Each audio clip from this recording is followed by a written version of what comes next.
Welcome back to Worm Watts, where we harness the God-given power of compost worms to transform organic waste into amazing living fertilizer. Now, today I'm with you, and this is a part of our Bokashi series. And if you were with us for our last installment, we were working on this right here, which was our rice wash water solution. And so last time what we did was we took about 3 cups of filtered water, and we mixed that with a cup and a half of rice. We stirred it around, and this is the water that we extracted from that. We filtered off the rice and put the water in here.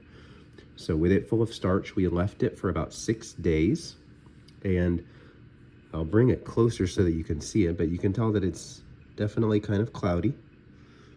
And that middle section, you'll actually notice that it's kind of got 3 different layers to it. There's a top layer there, where there's a little bit of residue on the top, film if you will. Then the middle layer, and then at the bottom there are some items that kind of sunk to the bottom. And so what we are after today is we are going to be taking the middle section of our rice wash water solution, and we're going to be combining it at a 1:10 ratio with milk.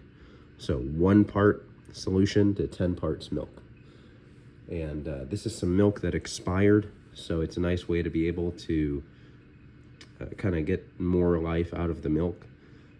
It's been sitting at room temperature now for a day, so it's definitely gone. And unfortunately, as you may have experienced in your own life, when you buy milk from the store, it doesn't tend to make it to the expiration date. So that's unfortunate, but regardless, we've got this milk here. We're going to use that again at a 1:10 ratio. So without further ado, let's go ahead and get started. Here is the empty jar that we're using. It's a 1 quart or 32 ounce mason jar.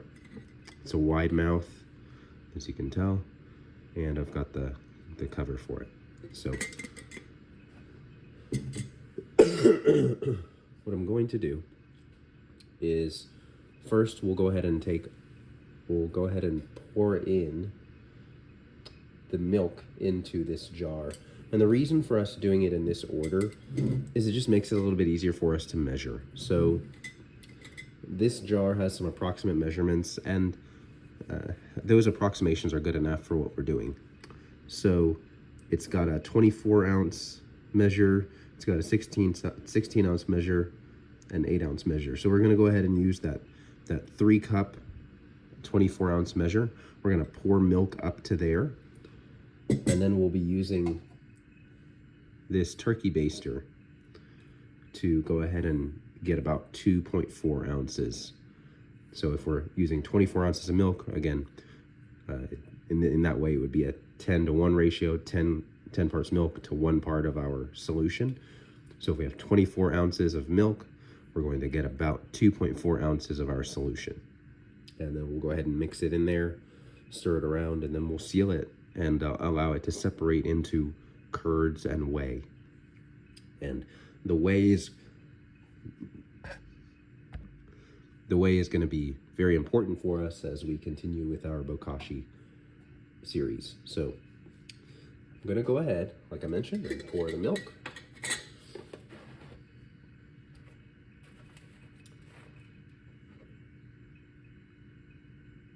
And for those of you who were with us last time, you will know that I am basing this off of the instructions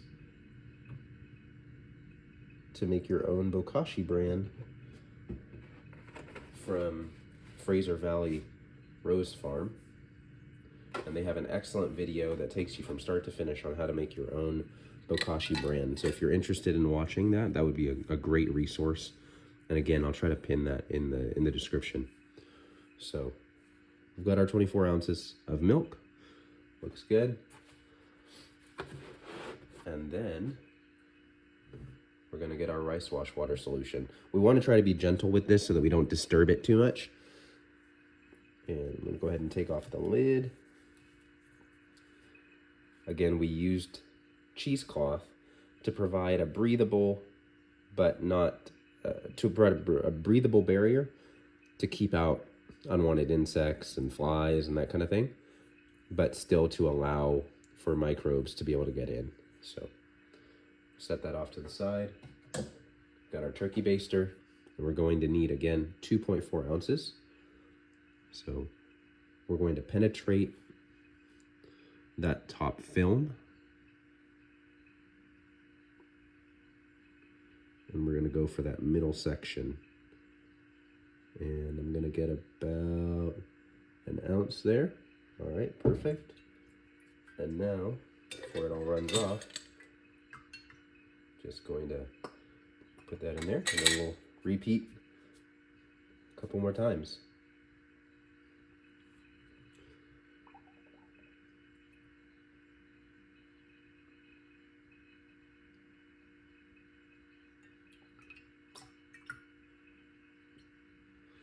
All right, so excuse me, we've got about 2 ounces in there. I'm going to go ahead and shoot over this time and get a little bit over the 0.4. We're going to go with about a little bit over 15 mLs, so about half an ounce, a little bit over half an ounce. And I've got that in there. So we've gone ahead and we've put in as much as we need into the milk. And I want to show you something. I didn't mean to do this, but it's worth seeing. This is the kind of the film that you see on the top from the rice wash water solution. And it just can kind of stick to your utensil or your device of choice, but you can just wipe it right off. This is not an exact science, so if you'll notice when I was using the turkey baster, some of the liquid kind of dribbles out a little bit, but you're able to get enough over there, and I try to err on the side of caution and make up for that in that last amount that I poured in. So that is that. And for this week, when we set this up, we're going to actually utilize both parts of the lid, right? So we've got the actual part that makes the seal. We're going to use that. And we're going to screw this on, but we're not going to screw it on all the way. Just going to take it one twirl.